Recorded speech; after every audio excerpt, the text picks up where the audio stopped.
صدها نفر از تظاهرگران طرفدار گروه تندرو مخالف ارمنستان شام 20 ایول با ماموران پلیس در شهر یریون درگیر شدند. این تظاهرگران به صف ماموران پلیس ضد یورش حمله آوردند و آنها را سنگباران کردند. در پاسخ ماموران پلیس برای پراکنده کردن تظاهرگران نارنجک‌های گیج کننده به کار بردند. تظاهرات خشونت‌آمیز در شهر یریون به نشان حمایت از گروه مسلح تندرو صورت گرفت که 4 روز پیش با حمله به یک شعبه پلیس یک افسر پلیس را کشتند و 6 نفر دیگر را زخمی کردند. تظاهرگران طلب دارند برای افراد مسلح که در داخل اداره 4 گروگان را در دست دارند آب و غذا ببرند. وزارت بهداشت گفت در نتیجه برخوردها 45 نفر از جمله 25 مامور پلیس جراحت برداشتند.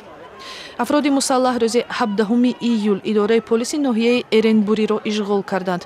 آنها طلب دارند ژرار سفیلیون رهبر حرکت سیاسی مخالف دولت با نام پارلمان مؤسس آزاد کرده شود.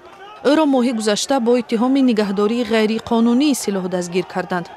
افراد مسلح همچنین می‌خواهند سرژ سارکیسیان رئیس جمهوری ارمنستان استعفا بدهد. صبح 21 ایول پلیس ارمنستان پاککاری کوچه‌های ارنبوری را ادامه داد. بعضی از تظاهرگران که نمی‌خواستند اینجا را ترک کنند دستگیر شدند. بعضی از آنها را ماموران پلیس با زور زیر مشت و لگد با خود برد.